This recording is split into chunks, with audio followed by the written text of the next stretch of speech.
September 12, 2003. A waitress served Johnny Cash what would be his final meal at a roadside diner in Tennessee. What he whispered to her in those last hours, and what she found on the receipt after he left, became the secret she carried for 20 years before finally revealing the truth. Sometimes the most profound moments in life happen with complete strangers. No history, no context, just two human beings connecting in a way that changes everything.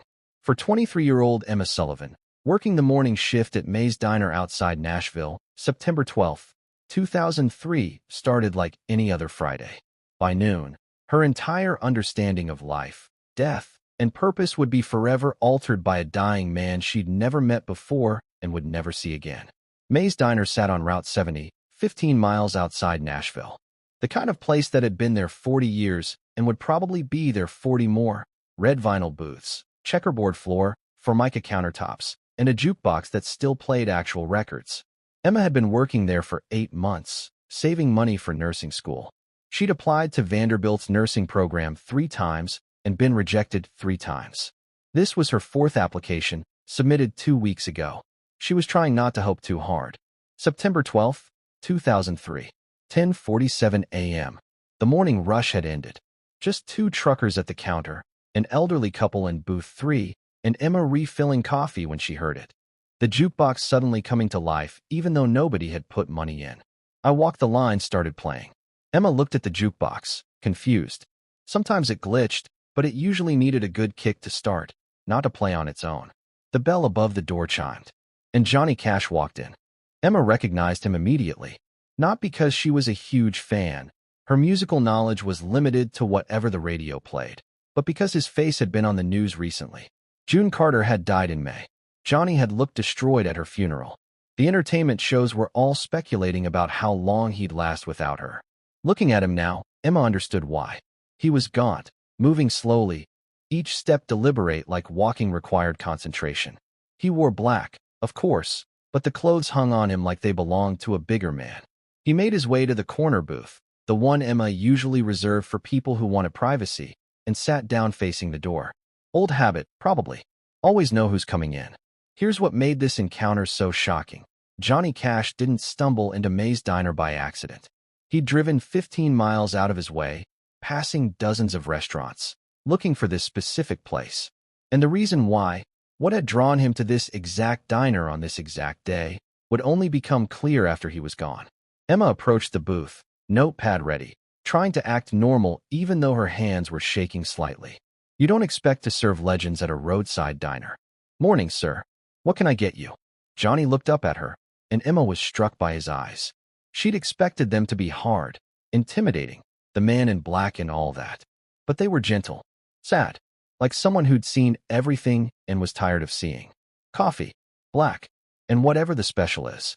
Meatloaf, mashed potatoes, green beans. It's actually yesterday's special, but May refuses to make new specials on Fridays. The corner of his mouth twitched. Almost a smile. Sounds perfect. Emma wrote it down, started to walk away. Miss? She turned back. What's your name? Emma. Emma Sullivan.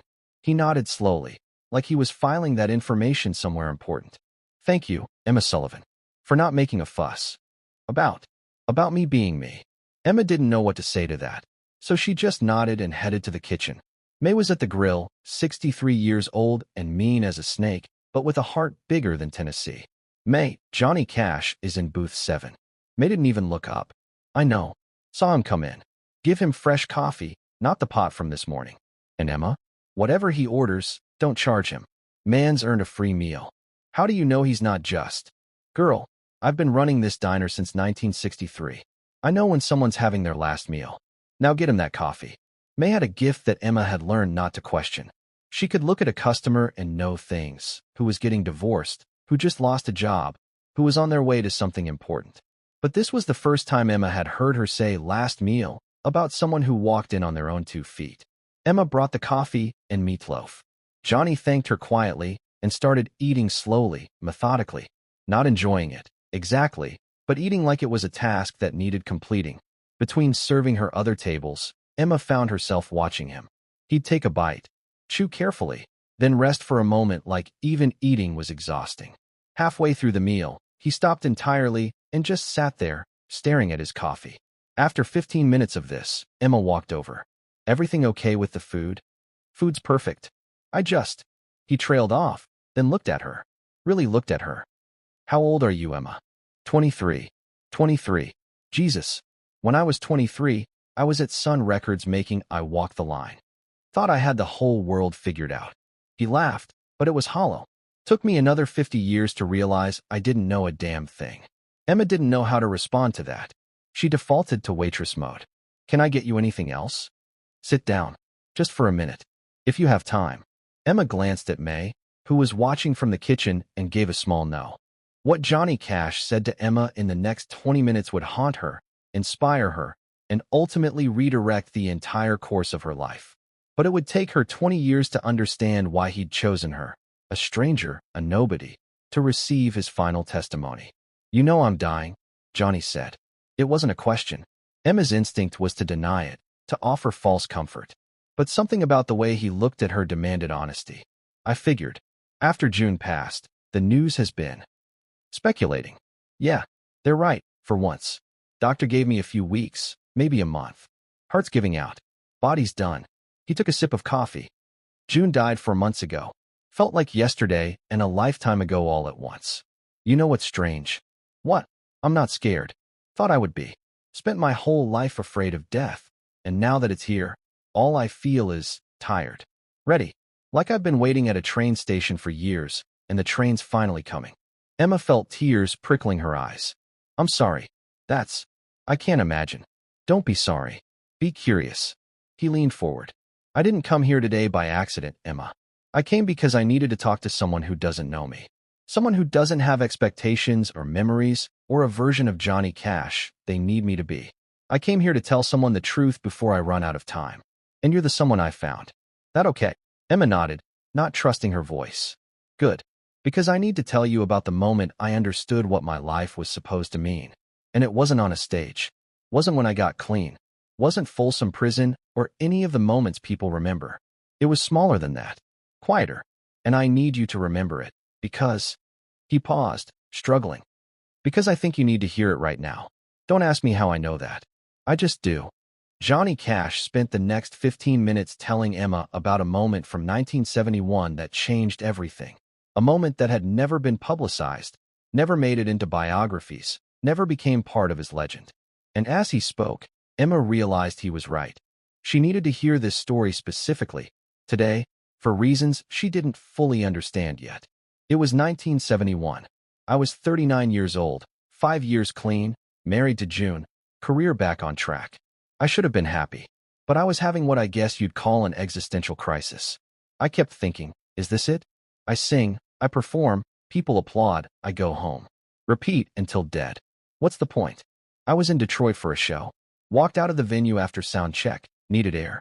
There was a hospital across the street, Children's Hospital of Michigan. I walked in, no real reason. Just walked in. Ended up in the cancer ward. Kids with no hair, hooked up to machines, fighting for their lives.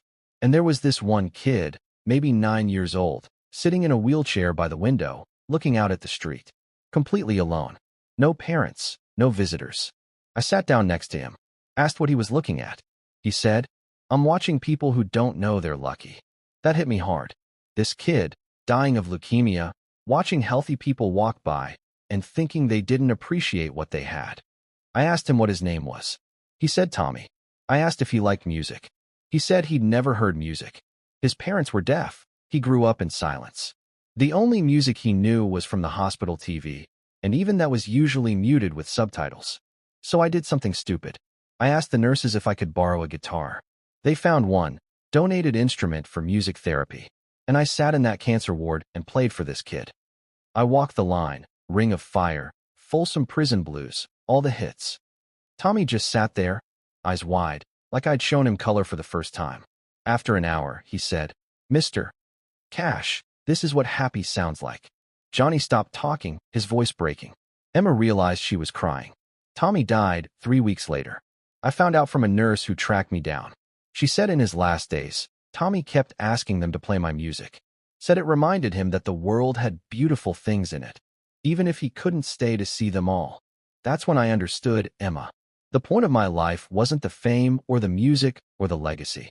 It was moments like that, small moments, sitting with a dying kid, making someone's last days a little less dark, using whatever gift I had, and in my case, it was music, to remind people that beauty exists, even when everything's falling apart.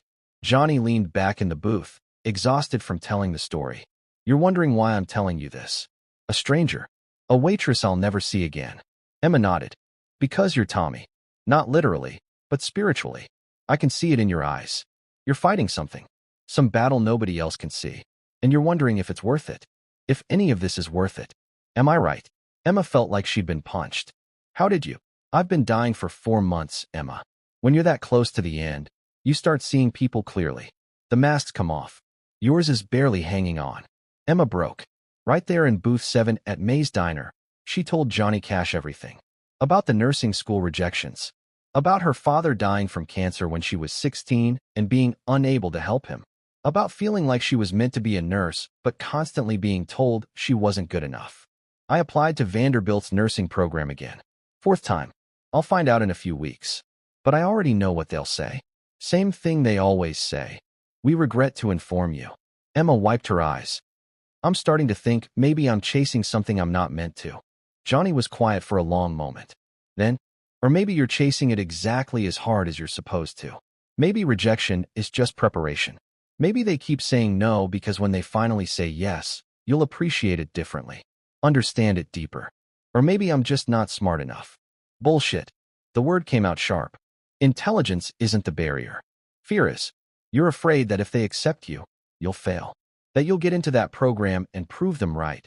That you weren't good enough after all. So part of you is relieved every time they say no. Because as long as you're rejected, you never have to face the possibility of not being good enough when it actually counts. Emma stared at him, stunned. That's not. It is. I did the same thing for years. Sabotaged myself right when success got close because failure was familiar. Safe. I knew how to be a screw-up. Being successful? That was terrifying. So here's what you're going to do, Johnny said, his voice gaining strength. When Vanderbilt sends their response, whether it's acceptance or rejection, you're going to read it. Really read it. And then you're going to make a choice. What choice? If they reject you, you apply to 5 more programs. You don't stop until someone says yes. Because Emma, I've been on this earth 71 years, and I can tell you with certainty, you're meant to be a nurse. I can see it in how you move, how you talk, how you looked at me when I walked in here. You've got that thing, the ability to see suffering and want to ease it. That's not teachable. That's a calling. And if they accept me, then you show up. Scared as hell, convinced you don't belong, certain you'll fail. And you do it anyway. Because that's what courage is. Not the absence of fear. The willingness to act despite it. Johnny reached for his wallet. Emma stopped him. May said it's on the house. May's a good woman. But I'm paying anyway. He pulled out a 20 and set it on the table. Then he did something strange. He asked Emma for the receipt. She printed one from her pad and handed it over. Johnny pulled out a pen and started writing on the back. When he finished, he folded it once and handed it to Emma. Don't read this until after I leave. Promise me. I promise. Good. He stood slowly, using the table for support. Thank you, Emma Sullivan. For the meal. For the conversation. For listening to an old man's last ramble. You're not rambling. This meant something. More than you know. I know exactly how much it meant. That's why I came. He started toward the door, then turned back. One more thing. The jukebox playing I Walk the Line when I walked in? That wasn't a glitch. I know the owner. May and I go way back. Called her this morning, asked if she could rig it to play when I arrived. Wanted you to know who I was before we talked. So you'd understand that even legends are just people. And people need to tell their stories before they run out of time. He walked out of May's Diner at 12:14 p.m. on September 12, 2003. Emma would later learn he died that night at 2 a.m., less than 14 hours after their conversation. Emma waited until Johnny's black Cadillac disappeared down Route 70. Then she unfolded the receipt. On the back, in Johnny Cash's distinctive handwriting, was a message that would change her life. Emma, Tommy the cancer kid taught me that we don't get to choose when our time runs out. We only get to choose what we do with the time we have. You're standing at a crossroads, probably have been for a while. Fear is telling you to play it safe. to protect yourself from failure by never fully trying. Don't listen to that voice.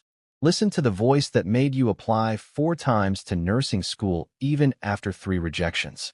That voice knows who you are. Trust it. I'm writing this on September 12, 2003. By the time you read this, I'll likely be gone. I'm at peace with that. But I need you to promise me something. Don't waste your time being afraid. The world has enough scared people. It needs more people like you.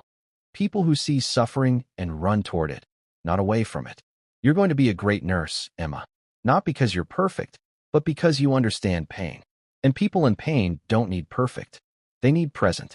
They need someone who sees them as human, not as a problem to solve. Thank you for being that person today for me. A dying stranger in your diner.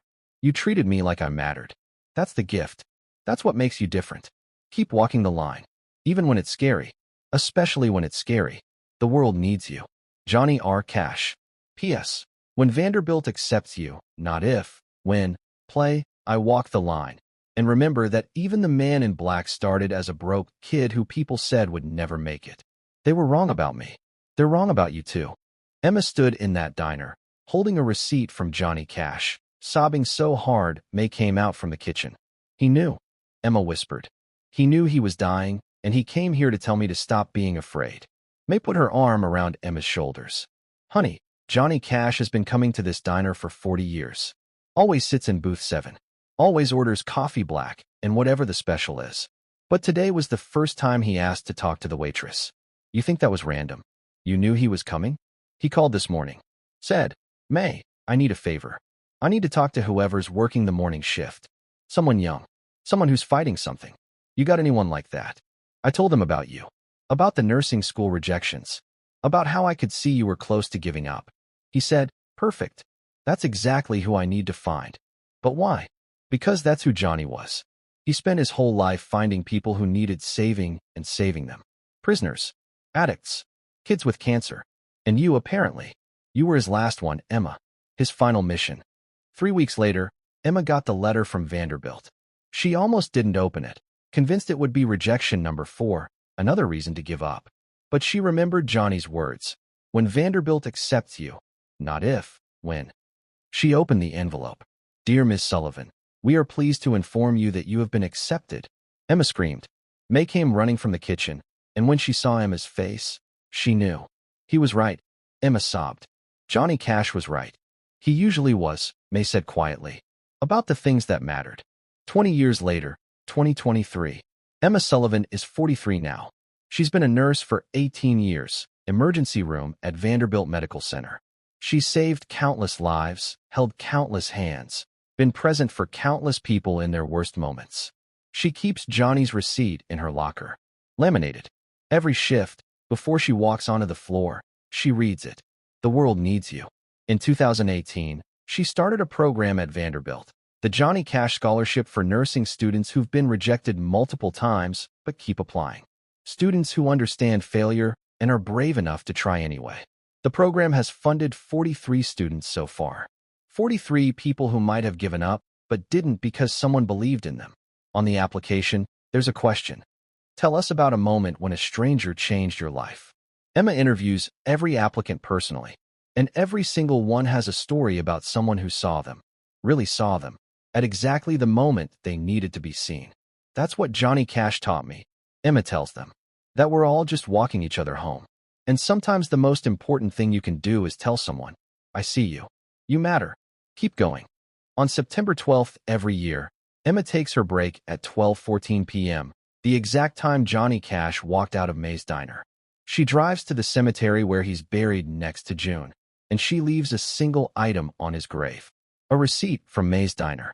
On the back, she writes what she's accomplished that year, who she's helped, who she's saved, who she's told keep going when they were about to quit. Thank you, she whispers every time, for seeing me, for saving me, for reminding me that even strangers can change everything. In 2003, Johnny Cash drove 15 miles out of his way to a roadside diner. He ordered meatloaf, drank black coffee, and told a 23-year-old waitress that she mattered. 14 hours later, he was gone. But the impact of that meal, that conversation, that receipt, that final act of kindness from a dying man, rippled forward. Through Emma, through the 43 scholarship recipients, through every patient Emma treated with the dignity Johnny showed her that day. The waitress who served Johnny Cash his last meal kept the secret of their conversation for 20 years. Not because she was ashamed, but because it felt too sacred to share casually, too profound to reduce to a celebrity anecdote. But now she tells it. In scholarship interviews, in commencement speeches, in quiet moments with nursing students who are struggling and need to hear that failure isn't final. Johnny Cash's last act on this earth, Emma always says, wasn't a concert or a recording. It was sitting in a diner booth and telling a scared girl that she was enough, that she mattered, that the world needed her. And you know what the crazy part is? He was right. About all of it. I did get into Vanderbilt. I did become a nurse. I did stop being afraid. Or at least, I learned to act despite the fear. So if a dying man took time in his final hours to invest in a stranger, what does that tell you about how we should spend our living hours? What does it mean about the responsibility we have to see each other? To save each other? To remind each other that we're not alone. The receipt is fading now. 20 years of being handled, read, carried, and cherished. The ink is lighter than it was. But the message remains. The world needs you. Johnny Cash wrote those words to Emma Sullivan on September 12, 2003. But they weren't just for her. They were for everyone who reads them. Everyone who feels like giving up. Everyone who's been rejected and is wondering if it's time to stop trying. The world needs you. Not perfect you. Not fearless you. Not the version of you that has it all figured out. Just you. Present. Trying. Walking the line even when it's scary. That was Johnny Cash's final message. Delivered to a waitress in a roadside diner. Written on the back of a receipt. Lived out in 18 years of emergency room nursing and 43 scholarships and countless lives touched by someone who almost gave up but didn't. Because a dying man took the time to say, keep going. The world needs you. And he was right.